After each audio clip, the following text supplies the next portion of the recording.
Boa noite, pessoal. Tudo bom? Como é que vocês estão? Boa noite. Vou esperar aqui um pouquinho o pessoal ir entrando para me desejar boa noite.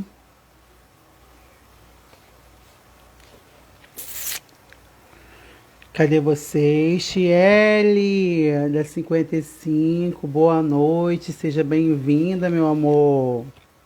Eu vi lá seus stories, você maquiando, passando, como é que é? É, brilho, né? No seu namorado, Luciano Reis. Gente, Luciano Reis, quem puder segui-lo, é um amigo meu, trabalha na construção aí, civil, né? Quem precisar de apoio aí em alguma coisa, fale aí no Instagram, no direct, com o Luciano Reis. Luciano Reis 114 é o Instagram dele. Olhem lá e dá uma olhadinha, que é muito legal o trabalho que ele faz. Então, se você está precisando de uma estrutura agora para o Natal na sua residência, modificar o seu lar, procure aí o Luciano Reis 114 é o Instagram dele, tá? Que você vai ver as obras maravilhosas que ele faz. Vou esperar mais um pouquinho alguns alunos entrarem. Roseli Lima, bem-vinda, bem-vinda a todos os alunos, todas as pessoas, boa noite a todos.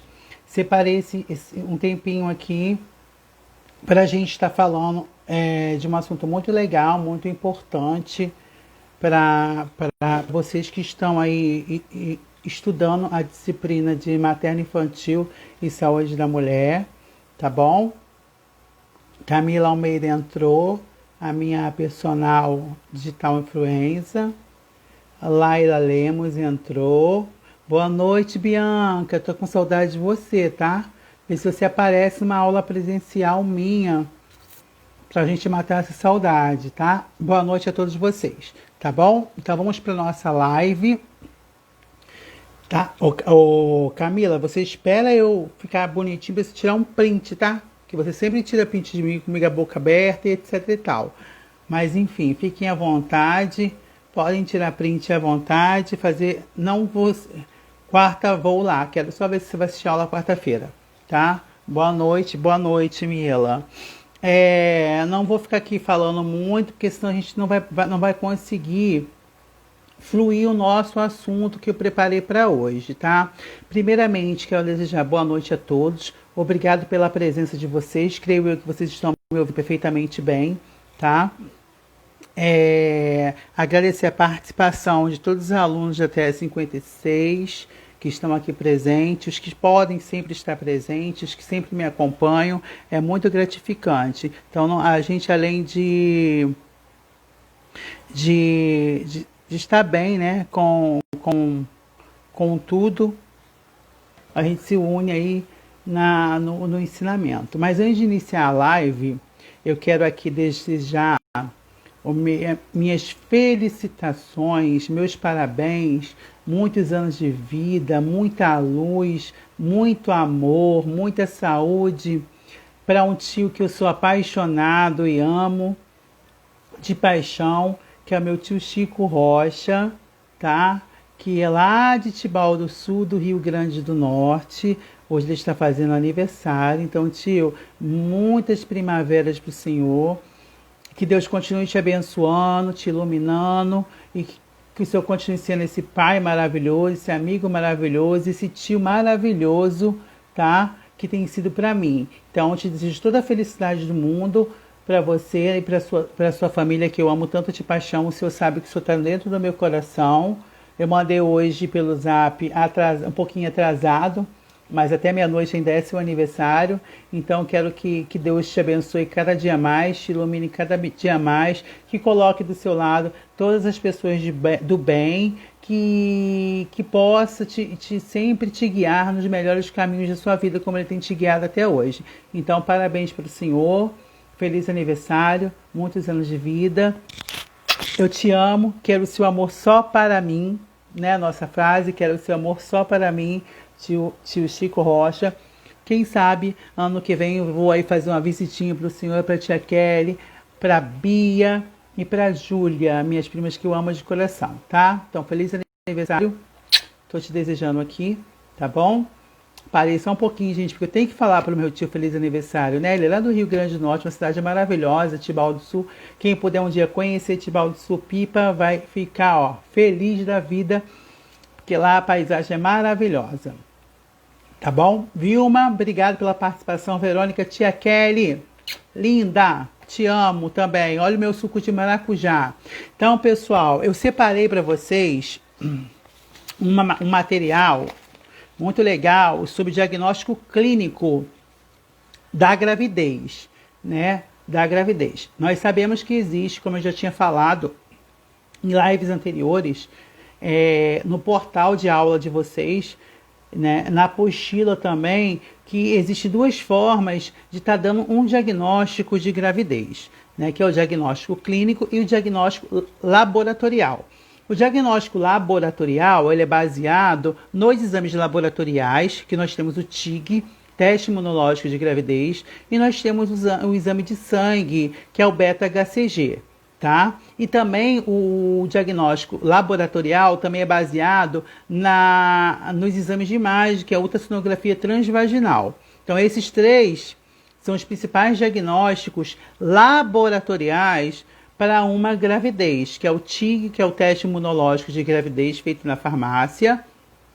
Temos o beta-HCG, que é o exame de sangue, e temos a ultrassonografia transvaginal, que é a mais confiável. Tá? E hoje nós vamos falar sobre o diagnóstico clínico da gravidez, ok? O diagnóstico clínico da gravidez. Lembrando a vocês que os sinais e sintomas específicos da gravidez podem auxiliar muito no momento do diagnóstico clínico dessa gravidez. Antes da mulher realizar algum diagnóstico laboratorial, antes da mulher realizar algum exame TIG, algum exame de beta-HCG ou algum tipo de exame de imagem, que é ultrassonografia, existem sinais e sintomas que ela apresenta dentro do diagnóstico clínico da gravidez. E esses sinais e sintomas são muito específicos da gravidez e podem nos auxiliar, nós profissionais de saúde, nos auxiliar no momento a qual possamos dar o diagnóstico clínico para essa mulher pelas queixas que ela vem apresentar no consultório, né, na primeira consulta do pré-natal. E através desse diagnóstico clínico, que são os sintomas e sinais que essa mulher vai apresentar, no atendimento com suspeita de gravidez, devemos sempre ter em mente que não só a amenorreia indica uma gravidez, né? Então, toda vez que o profissional de saúde ele realizar um atendimento da primeira consulta dessa mulher, onde essa mulher ela não tem nenhum exame laboratorial, que é o TIG, ou beta-HCG, ou uma ultrassonografia transvaginal que comprove que ela está grávida, tá? Nós vamos se basear no diagnóstico clínico da gravidez, que são as queixas, que são os sinais e sintomas específicos na gravidez, porque existe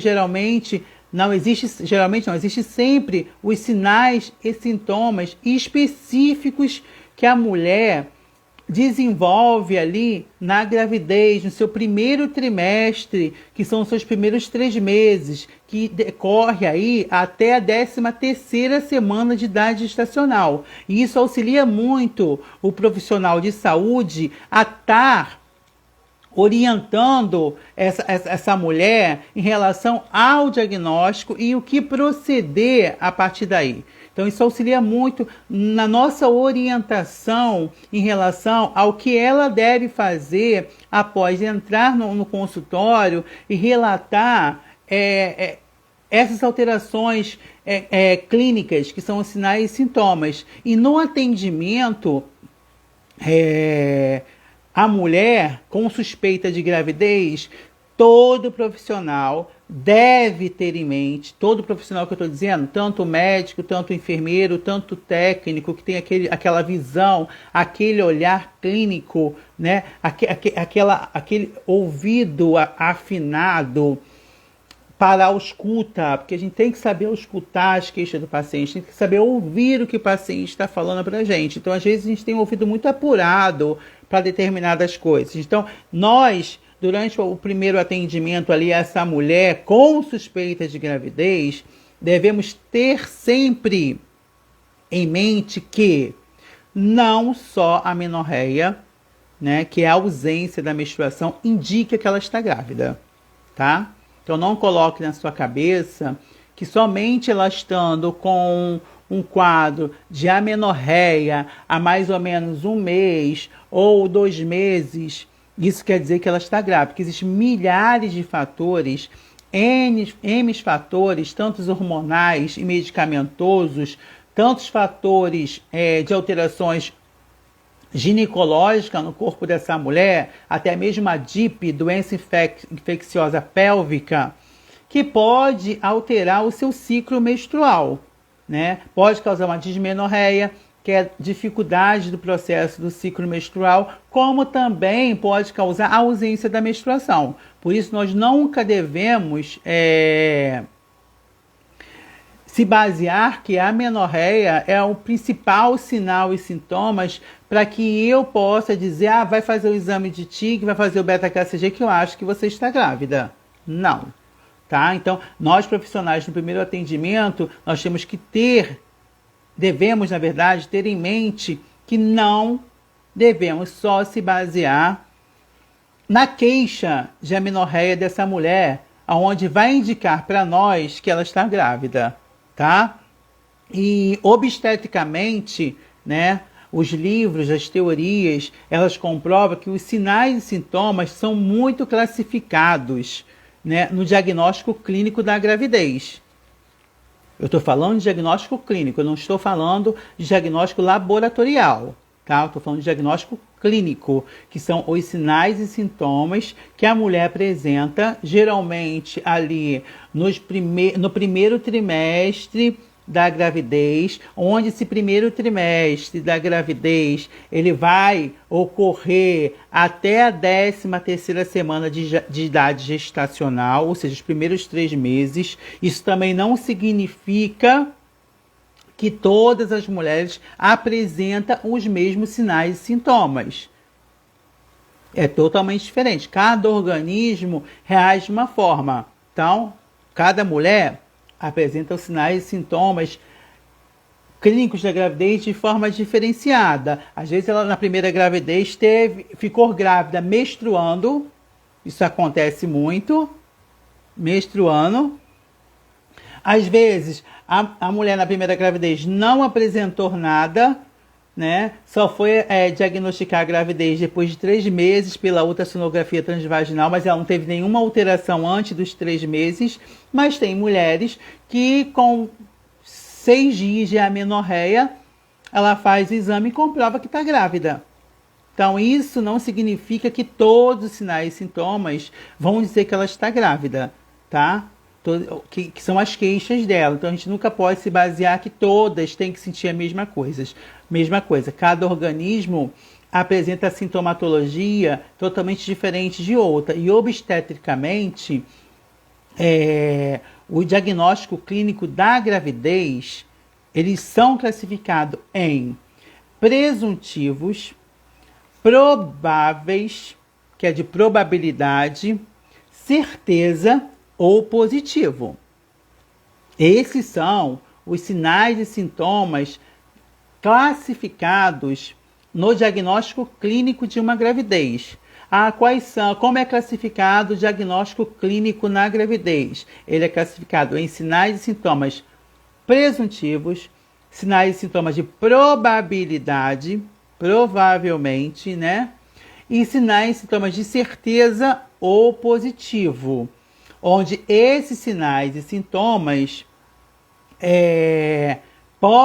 vão ser apresentados na gestante até a 13ª semana de idade gestacional, ou seja, até os 3 meses. Mas muitas mulheres podem vir a apresentar esses sinais e sintomas clínicos da gravidez no segundo trimestre, após 3 meses de idade gestacional, após a 13ª semana da idade gestacional.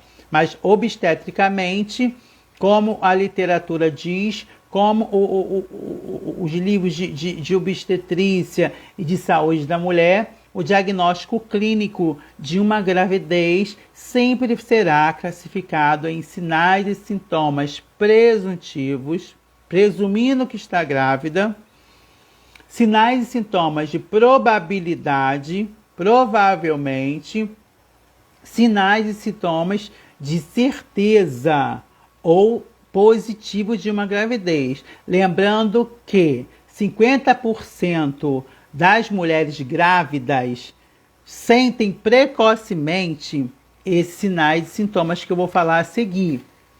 Não esqueçam disso. 50% das mulheres grávidas, elas podem sentir, elas podem se queixar, elas podem relatar precocemente esses sinais e sintomas de presunção, de probabilidade.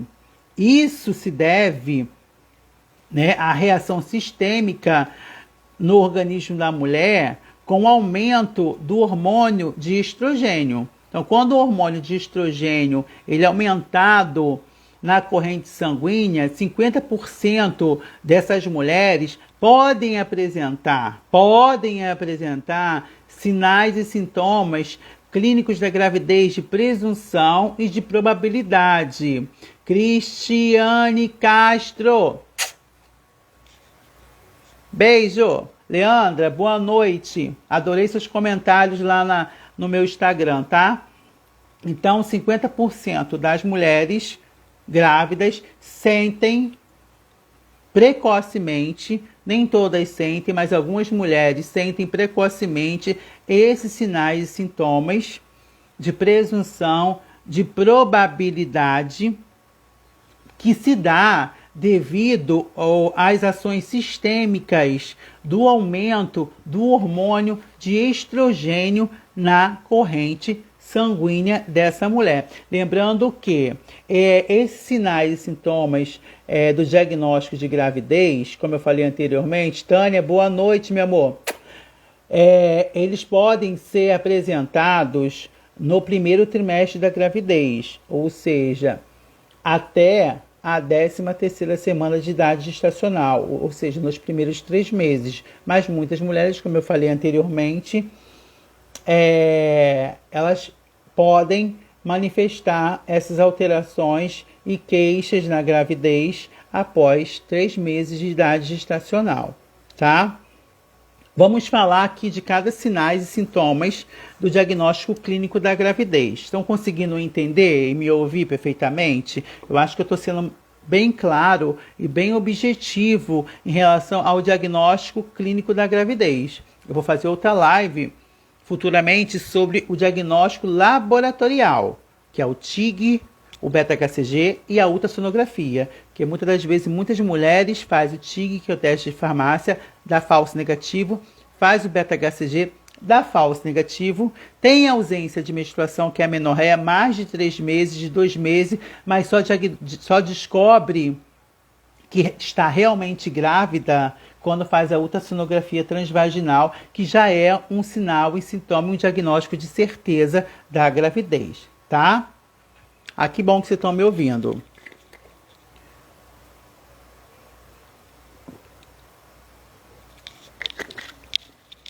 Então, vamos lá. Então, o primeiro diagnóstico, o diagnóstico clínico de gravidez é os sinais de presunção, tá? Os sinais de presunção são, em grande parte, subjetivos, e observados ali na mulher, por ela própria, tá? E isso não quer dizer que ela está grávida, é um sinais de presunção, presumindo que está grávida. Muitas das vezes isso acontece na maioria das mulheres. E são em grande parte, assim, subjetivos. Isso não quer dizer que elas estão grávidas, né? São subjetivos de alterações hormonais, subjetivos de alterações no corpo da mulher, que ela mesma acaba observando essas alterações no seu corpo, e quando chega lá no atendimento, numa unidade básica ou numa clínica da família, elas começam a relatar para o profissional que está lá na classificação de risco ou para o profissional que está na sala de triagem a importância dela querer um atendimento. E ali ela começa a relatar para o técnico de enfermagem, para o enfermeiro que está na classificação ou na sala de triagem, porque daquela consulta, né? E ali ela começa a relatar, muitas das vezes, esses sinais de presunção, que na verdade, grande parte são subjetivos da mulher, e a própria mulher, ela observa essas alterações no seu organismo, onde, como eu falei, ela procura ali uma unidade mais próxima à sua residência para descobrir o que está acontecendo no seu organismo, porque a mulher, ela sabe, né, o que de alterado tem no seu corpo, né? Mas a gente não pode se basear somente nesses sintomas e nesses sinais de presunção e dizer para ela que ela está grávida. A gente tem que fazer aquele atendimento totalmente eficaz, aquela ausculta perfeita, aquela totalidade do atendimento, aquela qualificação, né, na assistência ali do atendimento, humanizar o atendimento, né, ouvir as queixas da mulher. Lembrando que mesmo que ela esteja grávida, o atendimento não é só para a grávida, não é só para a gestante, não é só para o feto. Por trás dessa gestante também tem uma mulher que tem as suas queixas psicológicas, que tem as suas queixas emocionais, que tem as suas alterações no seu corpo e tem a sua saúde também para cuidar. Porque não é só cuidar do bebê, da gestante, nós temos que cuidar da mãe também, né? Da mulher também. Então, quais são os principais sinais de presunção, que são, na grande parte, subjetivos e observados pela própria mulher quando existe uma alteração no seu organismo, pelas ações, pelas reações sistêmicas do aumento do hormônio estrogênio. A mulher começa a apresentar um aumento da circulação venosa das mamas, né? Ela percebe aumento dessa circulação venosa das mamas, como se fosse uma displasia mamária, onde a mama fica um pouco aumentada e dolorida, tá? Ela relata nos sinais de presunção a menorreia, tá? Independente do tempo da menorreia, se é uma semana, se é 2 semanas, se é um mês, mas ela vai relatar menorreia, ela vai relatar fadiga, fica cansada e fadigada, pirose, que é a queimação no estômago, êmesis gravídicas, que são aqueles vômitos matinais, né, que acontece pela manhã, geralmente, isso ocorre muito nas mulheres, além da êmesis gravídica, que é o vômito na gestação, pela manhã, ela vai ter aquela queixa de enjoo matinal, ela vai ter relato de cialorreia, alteração no seu apetite. Então ela vai reclamar que está comendo demais, está tendo alteração no apetite ou que não está comendo. Essa alteração no apetite pode ser muita fome ou ausência de fome. Isso varia muito, tá? A gestante também ela pode relatar polaciúria ou poliúria, que é aumento do volume urinário com frequência, geralmente ocorre mais no período noturno.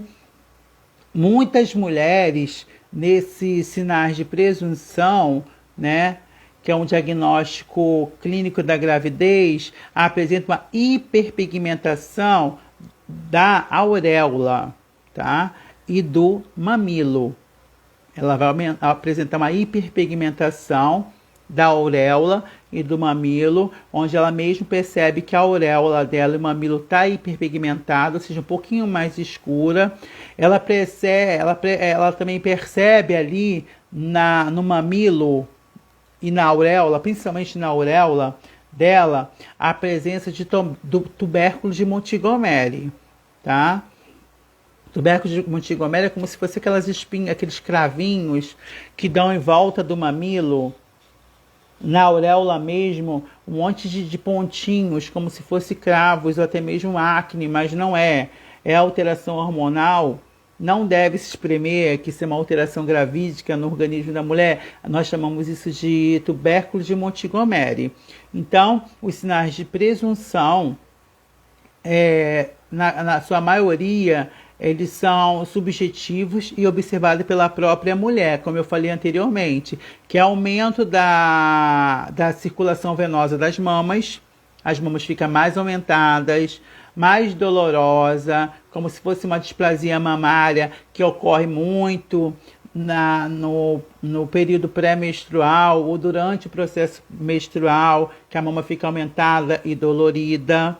Isso é aumento da circulação venosa das mamas, amenorreia, fadiga, êmese matinal, que é êmese gravídica, enjoo matinal, ela queixa-se de cialorreia, alteração do apetite, poliúria ou poraciúria, que é aumento do volume urinário, ou principalmente à noite, hiperpigmentação, que é aumento, fica mais escura. Essa hiperpigmentação, como eu falo, é um aumento da pigmentação da pele, fica um pouquinho mais escuras, tanto a auréola quanto o mamilo. E a presença do tubérculo de Montgomery, né? A gente chama de tubérculo de Montgomery aqueles pontinhos que tem em volta da auréola, no mamilo mesmo. Naquela parte do mamilo, fica aqueles pontinhos branquinhos que a gente chama de tubérculo de Montgomery. Geralmente, elas apresentam essas queixas de sinais de presunção, que são sinais presuntivos. Isso não significa que todos, elas vão relatar todos. Esses são os principais. Isso quer dizer que todas as mulheres têm tudo isso. Não, tá? Agora a gente vai passar para os sinais de probabilidade. Estão conseguindo captar a vossa mensagem? Elaine Ferreira, Elaine Lápide, Nalva, Carol, Enfi, boa noite, bem-vinda. Ela, enfermeira, também seja bem-vinda, minha amiga.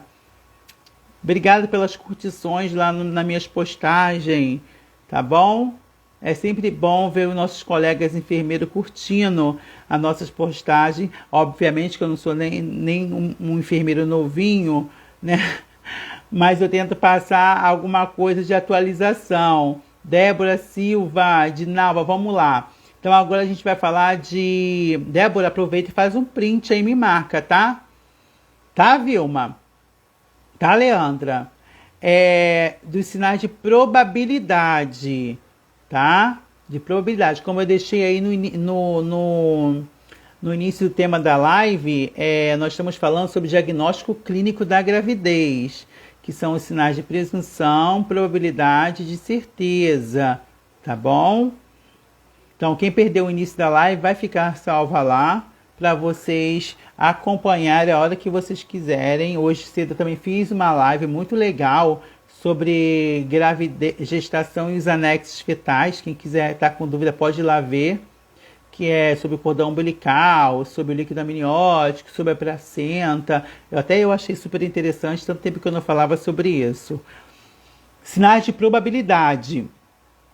Os sinais de probabilidade são indicadores, né, mais confiáveis do que a presunção, tá? Lembrando que os sinais de presunção, eles podem aparecer por presença de síndrome de ovário policístico, né? Muitas mulheres podem ter amenorreia, enjoo, aumento das mamas, alteração mamária, alteração no apetite, por uma síndrome de ovário policístico. Muitas mulheres têm os sinais de presunção por fatores hormonais, por aumento de hormônio, ou porque estão usando algum tipo de anticoncepcional que está alterando seu ciclo menstrual, ou que teve uma ausência do ciclo menstrual. Isso tudo pode confundir nossa cabeça. Tem mulheres que têm endometriose, né, que é a inflamação do endométrio. Isso também pode levar a mulher a apresentar alguns sinais de presunção. Isso não quer dizer que está grávida, é uma alteração ginecológica. Tem muitas mulheres que têm uma DIP, doença infecciosa pélvica. Isso também pode causar alterações no organismo da mulher e vir apresentar sinais de presunção. Por isso eles são subjetivos. Não são de probabilidade, não são de certeza. Tem mulheres que têm uma alteração no útero, né, que é um tumor chamado miomatose uterina, que também apresenta essas alterações hormonais e muitas mulheres vêm apresentar sinais de presunção. Como eu falei, nos sinais de presunção, 50% das mulheres sentem sinais precocemente pelas alterações e aumento do hormônio na corrente sanguínea chamada estrogênio. Então, várias doenças ginecológicas podem aumentar a produção desse hormônio no organismo da mulher. Ela vem apresentar esses sinais de presunção, tá? Agora nós vamos passar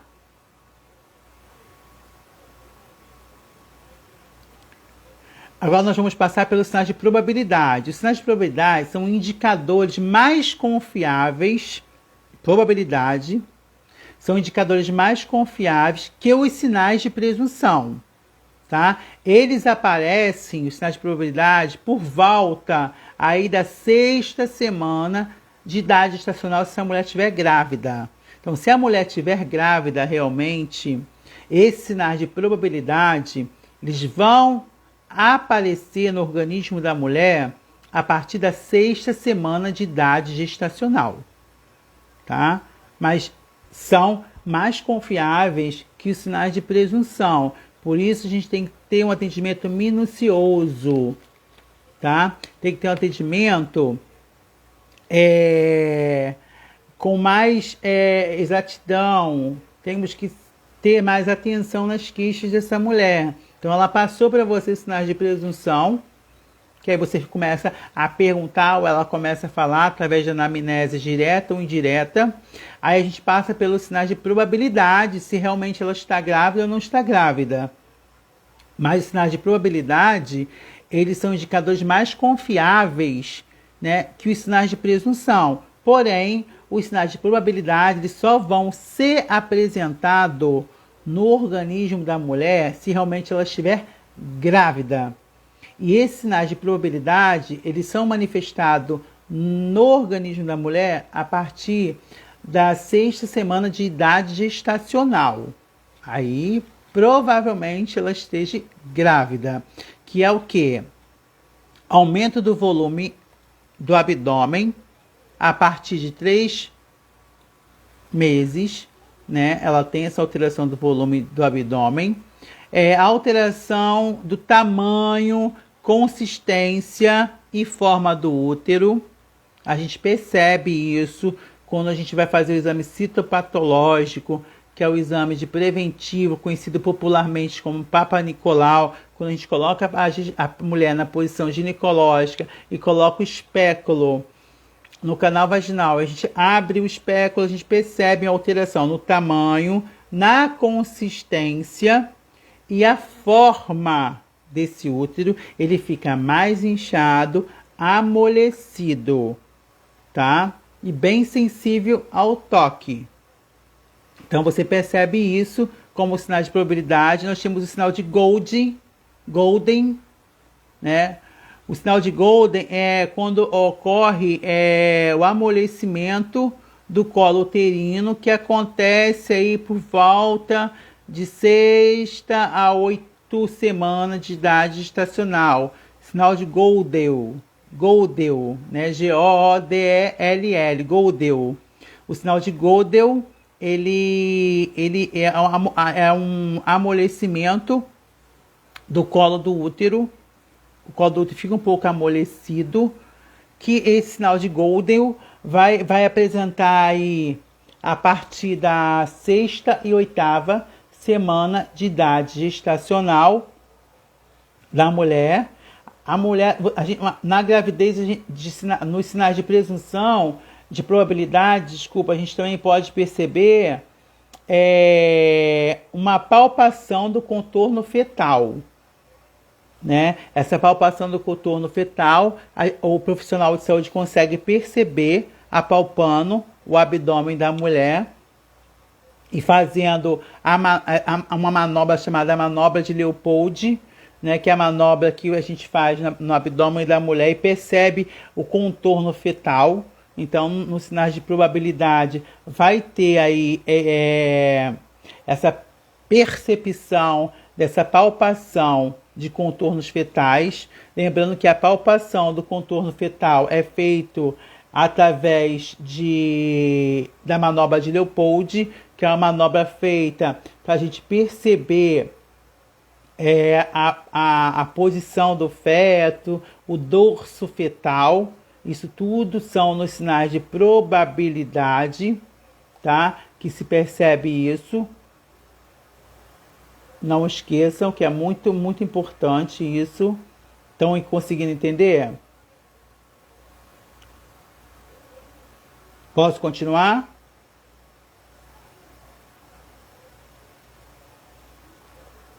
Posso ou não posso continuar, crianças?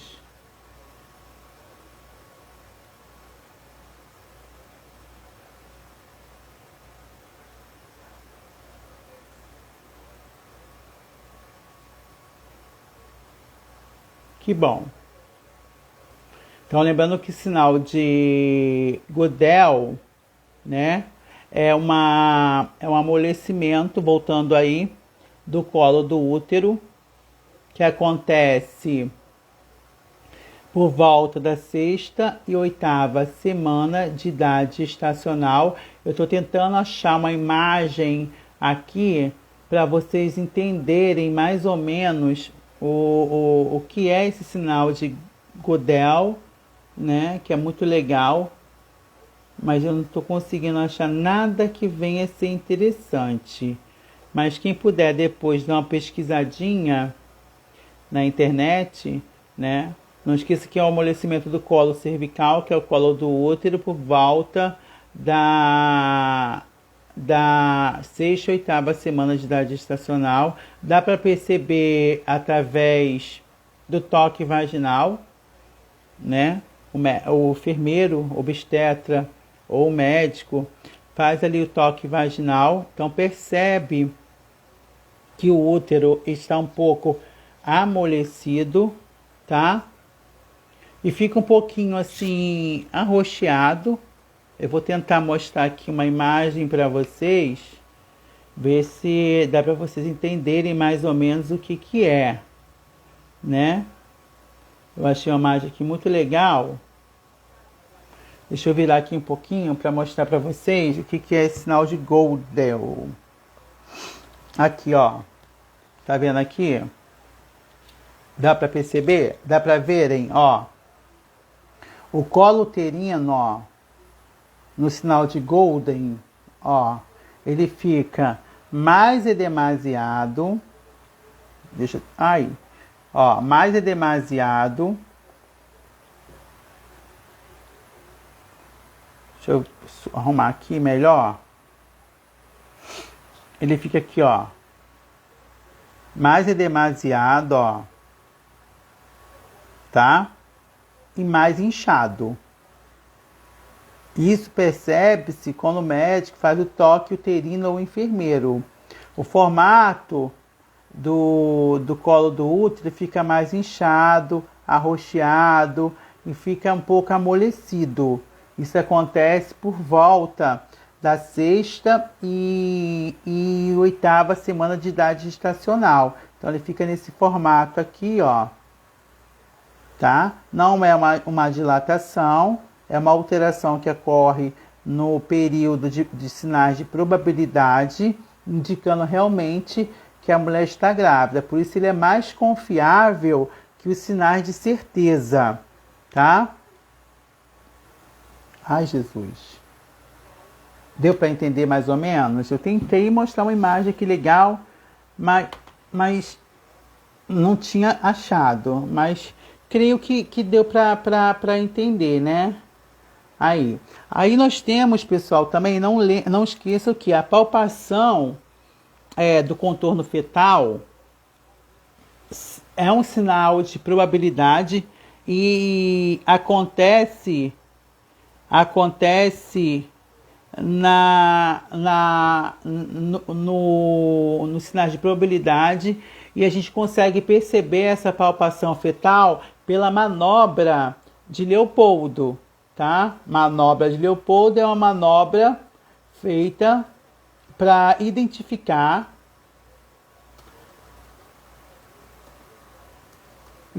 o contorno fetal e o dorso fetal. É muito importante. Eu vou estar mostrando, tentando achar aqui para vocês essa manobra também. Eu coloquei lá na imagem, eu botei no portal também a manobra para vocês verem. Lembram? Né? A manobra de Leopold, ela é indicada muito para a gente saber a palpação e o contorno do feto. Lembrando que todo bebê, deixa eu ver se eu consigo aqui aumentar essa imagem. Não, essa imagem não tá legal para falar de manobra de Leopold. Acho que essa aqui tá. Aqui tá a manobra de Leopold. Eu deixei isso aí, a Tânia falou que já viu, ó, a manobra de Leopold lá no portal. Que bom, Tânia. Olha aqui, gente, eu vou tentar mostrar para vocês melhor aqui. E vou explicar aqui a posição. Tá vendo aqui? Ó.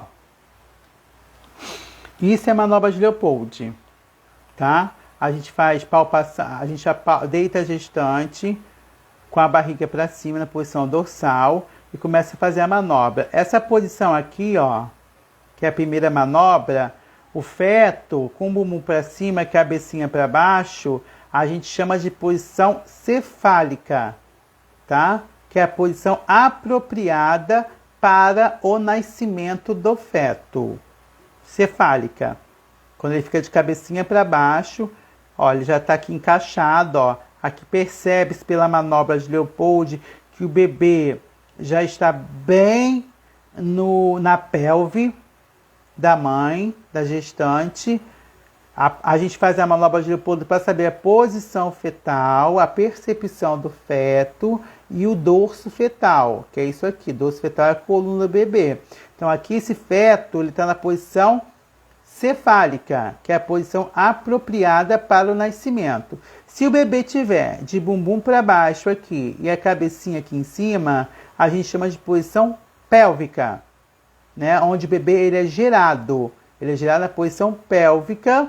E conforme vai evoluindo na gravidez, lá para o 5º mês, 6º mês, no 2º trimestre, ele vira de posição e se encaixa na pelve da mãe, onde muitas mulheres sentem o osso se abrir da pelve, né? Sente muita pressão na vulva, na vagina, sente muitas cólicas, começa a andar de forma arrastada. Isso é que o bebê está encaixado, como está encaixado aqui, ó. Aqui na segunda, na terceira e na quarta manobra.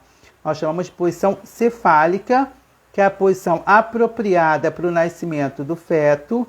Lembrando que o feto ele é gerado dentro do útero na posição pélvica. O bumbum fica para baixo e a cabeça para cima.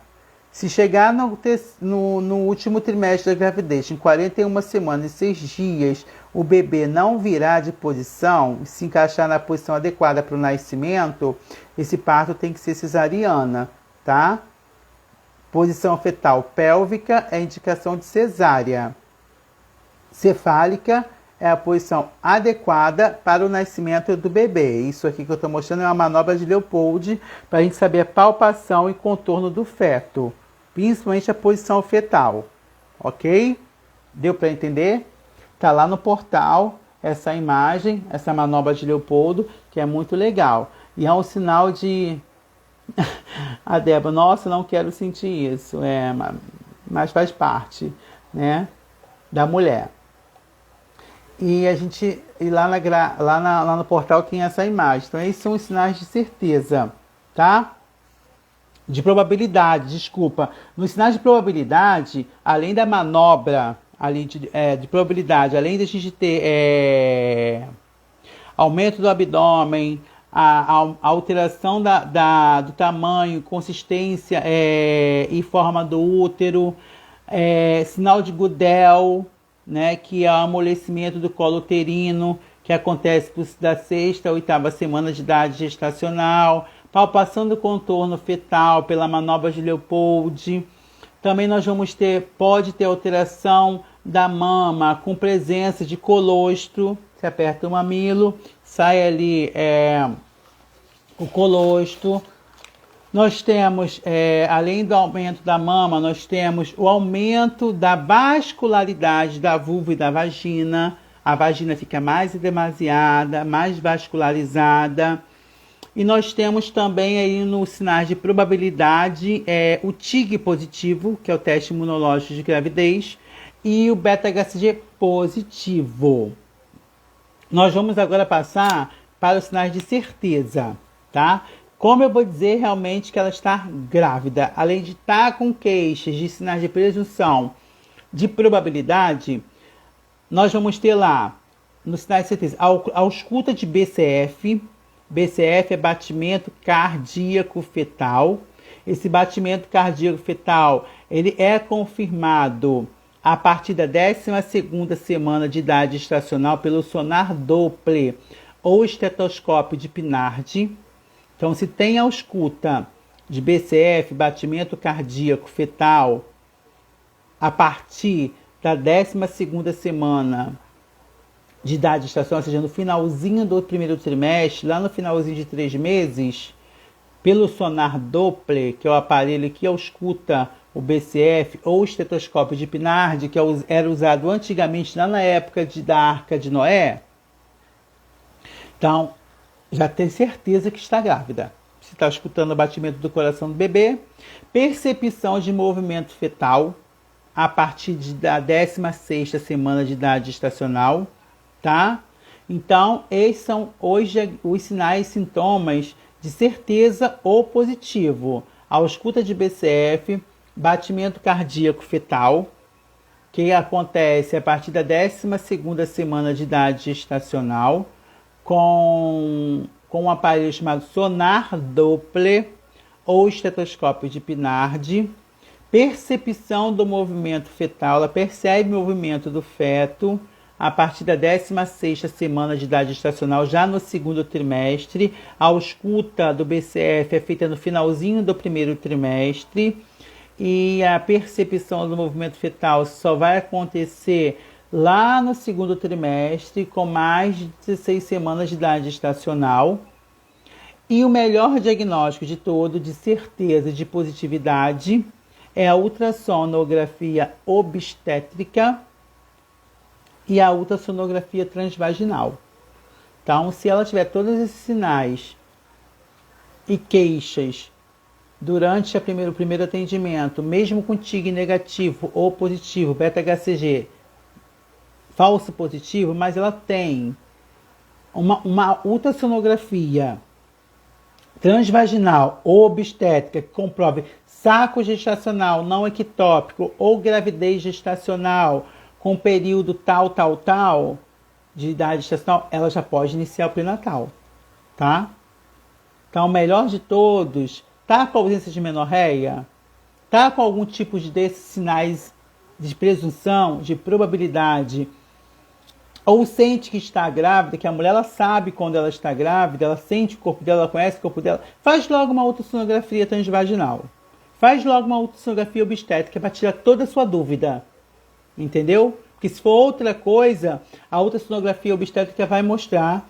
Se for outra coisa, a ultrassonografia transvaginal vai mostrar. Por quê? Existe uma alteração, né? Ou seja, uma complicação obstétrica que ocorre no 1º trimestre da gravidez, chamada mole datiforme. Tá? Mole datiforme é uma alteração que ocorre dentro do útero. Há um processo de fecundação, porém não é um processo de nidação. Só saco gestacional com pequenas vesículas de líquido em forma de mola dentro do útero. E isso causa no organismo da mulher todos os sinais de certeza, todos os sinais de probabilidade, todos os sinais de presunção que ela está grávida. Mas ela não está grávida. É uma alteração cromossômica que ocorre no período de fecundação, que ao invés de formar um embrião, se forma várias vesículas em formato de uma mola ou cacho de uva dentro do útero da mulher. Isso tem que ser interrompido no primeiro trimestre, que não é uma gravidez, não tem nidação. E quando não tem nidação, que é a implantação desse óvulo fecundado no fundo do útero, não vai ter gravidez. E a mole datiforme é uma complicação gestacional que ocorre no primeiro trimestre, que vai gerar ali, né, uma alteração no organismo da mulher, que vai dizer que está grávida, ela vai achar que está grávida, mas ela não está grávida. É uma alteração que vai ocorrer dentro do útero dela, não tem processo de, como eu falei, de nidação, tá? E no Brasil tem mais de 50 mil casos de mola e datiforme, para quem não sabe, tá? Então não tem processo de nidação, somente de fecundação dentro do útero da mulher. Então isso causa todos os sinais e sintomas de presunção, de probabilidade e de certeza. E só a ultrassonografia, que é um exame de imagem bem detalhado, pode comprovar isso aqui na mulher, ó. Isso é uma mole datiforme. Você está vendo aqui? Essas vesículas, ó, em formato de mola ou de cacho de uva, ocorre dentro do endométrio, no período de fecundação, tá? O óvulo, ele é fecundado por um espermatozoide ao período de fecundação, mas aí na formação genética e cromossômica não se forma um embrião e não se dá o processo de nidação. O óvulo fecundado, ele não se implanta no fundo do útero, então não acontece o processo de nidação, porque há uma má formação cromossômica e genética dentro desse óvulo, tá? Que a gente chama de mola datiforme. Por que mola? Porque tem o formato de várias bolhas em formato de mola ou de um cacho de uva. Isso acontece muito no primeiro trimestre. E toda mulher que tem esse processo de fecundação sem nidação, com diagnóstico confirmado pelo exame de ultrassonografia transvaginal ou pélvica, bem detalhada, e comprovando mole datiforme, por mais que ela tenha todos os sintomas de gravidez, isso não é uma gravidez, não houve gestação. Quando não há nidação, não tem gestação, lembre-se disso. Fecundou, mas por uma má formação cromossômica e genética, houve-se a formação de várias vesículas de líquido, como se fossem cistos, dentro do útero em formato de um cacho de uva ou de uma mola. Essa gravidez tem que ser interrompida, tem que fazer uma curetagem, raspar esse útero aqui, retirar toda essa mole datiforme. Muitas mulheres acontece isso. A gravidez não é uma gravidez, é uma mola datiforme. E isso é uma complicação que ocorre no primeiro trimestre, tá? Eu vou falar isso futuramente para vocês, mas isso gera todos os sinais de certeza, de presunção, de probabilidade na gravidez. Uma observaçãozinha para vocês, tá? Uma observação. As mulheres mais obesas podem não perceber, tá, os movimentos fetais. Ela está grávida, ela tem todos os sinais e sintomas de presunção, de probabilidade e de certeza, mas ela não pode perceber os movimentos fetais, por mais que esteja com 20 semanas de idade gestacional, tá? Até o período mais adiantado. Ela pode estar com 20 semanas de idade gestacional, 22 semanas, mas ela não tem a percepção do movimento fetal desse bebê. Por quê? Por causa do excesso de tecido adiposo que essa mulher tem no abdômen. Então, as mulheres obesas têm essa dificuldade em perceber o movimento fetal durante a gravidez. Por mais que a gravidez esteja avançada, ela vai ter essa dificuldade em perceber essa movimentação por excesso de tecido adiposo. Tá bom, pessoal? Mas nós vamos falar sobre mole latiforme, não se preocupe, tá? Como nós vamos falar também de gravidez ectópica, que é aquela gravidez que houve fecundação e o processo de nidação se dá fora da cavidade uterina, pode ocorrer na trompa, no ovário e na parede abdominal, que é a outra gravidez que tem que ser interrompida, que não há espaço para desenvolvimento do feto, tá? No ovário, nas trompas ou até mesmo na parede abdominal. Muitas mulheres com gravidez ectópica desenvolvem uma salpingite, que é a inflamação das trompas, e acaba tendo que fazer uma salpingectomia, retirar ou as trompas com o ovário com tudo, um deles, dependendo de onde esteja a gravidez ectópica. Mas nós vamos bater nessas complicações. Eu já falei isso sábado, eu vou falar isso quarta-feira com a turma até 56, de todas as complicações que ocorrem nos trimestres, primeiro, segundo e terceiro trimestre. Mas é muito importante que vocês saibam o diagnóstico clínico de uma gravidez, sinais de presunção, de probabilidade e de certeza, tá? E é muito importante ressaltar também que na primeira consulta de pré-natal é importante, né? É importante e explicar para ela a importância do acompanhamento e desenvolvimento dessa gestação.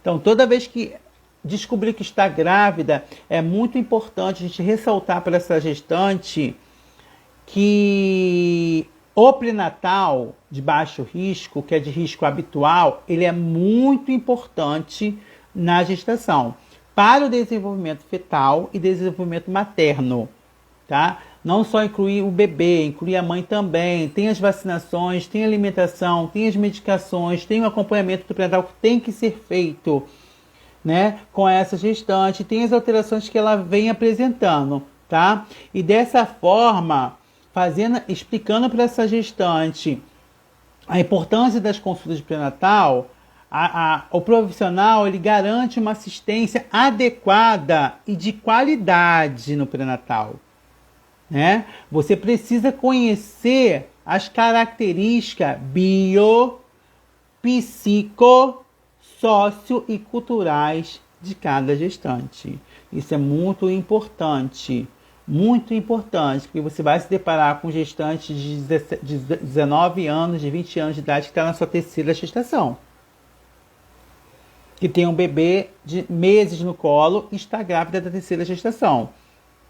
Então é muito importante você orientar ela sobre o acompanhamento desse pré-natal para que não ocorra uma mortalidade materna nem fetal, para que não venha a ocorrer nenhum tipo de complicação durante o pré-natal, né? E com isso você vai garantir um atendimento de uma assistência de pré-natal bem mais qualificada e adequada para essa mãe e para esse bebê. E nós, profissionais de enfermagem, tanto técnico, tanto enfermeiro, tanto médico, principalmente, precisa conhecer as características dessa gestante. Que característica? Bio, psico, sócio e culturais que essa mulher vive. Antes de fazer qualquer pré-julgamento, tá bom? E gestação é considerada um momento de saúde e não de doença. Lembre-se disso. Toda gestação é considerada um momento de saúde e não de doença, tá? Dedico essa live a todos os meus alunos, todas as pessoas que me acompanham. Espero que tenha sido prazerosa para vocês, como foi prazerosa para mim. Parar aqui um pouquinho para a gente estar falando de diagnóstico clínico da gravidez, que são os sinais de presunção, probabilidade e de certeza, tá? Estudem sobre isso, gravem isso, anotem tudo que eu falei que é de suma importância para vocês que vão realizar depois estágio, tá bom? Vou deixar a live salva Quem tirou print, ótimo. Obrigado pela participação de todos. Também amei, Andréia. Amei a participação de vocês. Um beijo, tá acabando o tempo. Boa noite. A gente se vê até quarta-feira, 56. Beijo, obrigado por tudo. 55, obrigado por tudo. Todo mundo, obrigado por tudo. Beijo!